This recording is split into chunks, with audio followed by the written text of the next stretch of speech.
Thank you for taking the time to learn about DragonForce today. On the left-hand side, you'll see our web command client, which is browser-based for any standard web browser, whether that's Chrome, Firefox, or even Microsoft Edge. On the right-hand side is our native Android client we'll be showing today. It also is offered in iOS for any Apple devices that might be out there for tablets, smartphones, and the like. So let's go ahead and get started logging into our web client. So what we'll do is we'll build out our dashboard so we can have an operational views with what's going on. This is our incident workspace. And what this does is this gives us the ability to mirror and send information directly for the incident we're going to be dealing with. So we have our ambassador detail with 2 stops. We're going to do a capital region, so we have a capital visit and a senator office visit. And we'll also bring up our roster, which gives us critical information about who's logged in, who's assigned to certain details, what their alias currently is, their location, any devices that they're currently using, and their current status. Also, we have some critical notes that we know that the VIP1 detail is who's going to be protecting the ambassador today. So we're also going to bring up our messaging client, which is also part of this. It's secure messaging, so we have the ability to do it for point-to-point or group messaging. And we can also do broadcast messaging to the entire incident as well as the incident commander here, having full capabilities in case anything were to go down and we need to notify everyone very quickly. We can do that. So we're going to build that. And our last component that we're going to add to this is going to be our incident mapping solution, which is basically giving us the critical information about where people are at, what they're doing, any status updates, and we'll be building this out as well. So I'm going to go ahead and zoom into the region that we're looking for specifically, and you'll see how as I build this out, you'll see how it mirrors on the mobile client as well. So we can see that we're tracking VIP1. We're going to go ahead and secure the area. Actually, we're going to add the ambassador first so we know what she looks like. So I'm going to go ahead and create an actor report. And what this does is this gives us the ability here to upload a file directly from her passport, so we know what everyone knows what she looks like. So we'll go ahead and add that and add the information we know about her. So she's an ambassador. We know that she's friendly. We know that she's female. We're going to say that she's 31 and she's 5'11", 5'10", and we'll also say that she's going to be designated as VIP1 on the map. Okay, so we're going to go ahead and save that. Now I'm going to rename this to our ambassador profile. So it's very clearly, in case we add more files, what this is. And I deem it important enough for everyone in the incident to get this. So both stops, everyone in this incident is going to get this. So I'm going to move this to the incident resource folder. Now what that's going to do is that's going to push all the information out directly to the mobile client as well. So I'm going to go over here, click on my incident resources, and I see the ambassador profile there. I can pull that up and see that what was just created on the command center is now sent directly to the mobile client. So we have that all set up. So I'm going to go back to our map interface here so we can see how this gets built out. So our first capital stop, we're going to go ahead and secure this area. So we're going to go ahead and say that the capital is secure. So we're going to do a fill color of green. We've gone ahead and checked that out, and I'm going to build a perimeter around this with a circle to let everyone know that this is good to go here. And as you can see, it matches on the mobile client as well. She has 3 stops today in the Capitol building. So we're going to go ahead and hit the Capitol visit and see our U.S. Capitol. I'll pull that up on my detail screen as well. So select my Capitol visit stop and click on my U.S. Capitol floor plan.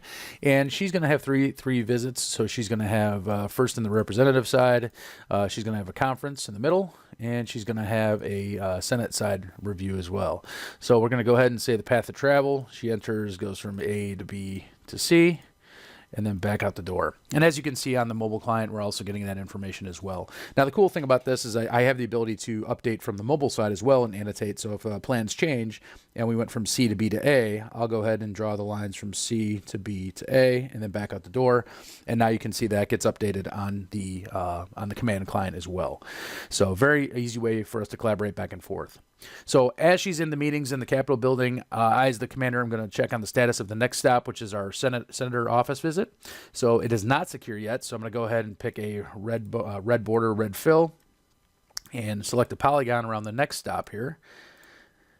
So this is our next stop, and I'm going to go ahead and build out the security detail on this. Normally this would be done ahead of time, but for sake of this, we're building this out now. I'm going to go ahead and set up the roadblocks to ease traffic for her to get through downtown Washington.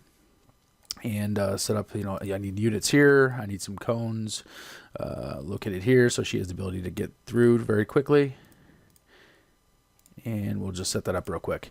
I'm also going to designate the path of travel with a blue line so everyone knows on the map very clearly where it is. And I'm going to show you this on the map as well. I'll go back to my ambassador visit. Oop. And you'll see that map being mirrored here. So I'm going to say we start travel from here, going down. And this is our second stop here.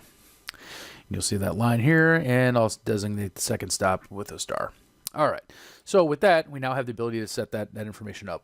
So we're going to go ahead and now see the path of travel. So she's going to say we're ready to go. I'm going to change my status on my detail and say we're en route.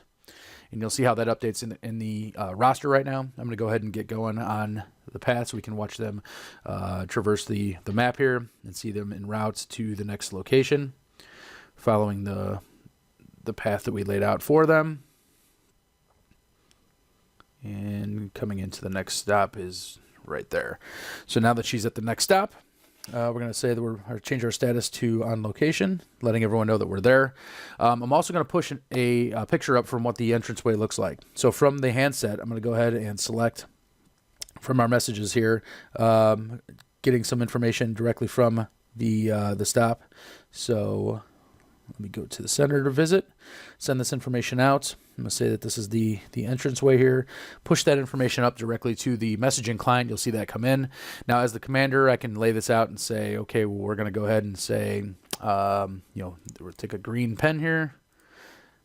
And we're going to say this is just freehand. We're going to say that this is the area we want you to go into. And from the mobile client, we'll go ahead and edit this as well and say we do not want to go into this one or this one. So we'll see that set up from that side. Also, I want to set up some SWAT team at higher elevations here and here. So we'll see all that updated. And as you can see, it updates directly into the message as well, so everyone is very clear on where things need to go. So now that we have our game plan there, we're going to change the status here to green. And or set our alpha for 50% so we can still see underneath. Now that's good to go. She's able to exit.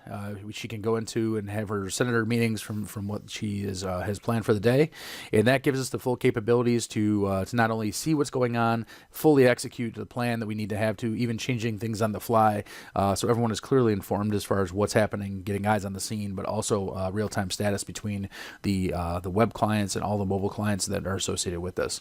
So I hope that gives you a little insight into the DragonForce application and some of the capabilities, and stay tuned for more information as we bring more capabilities to market. Thank you.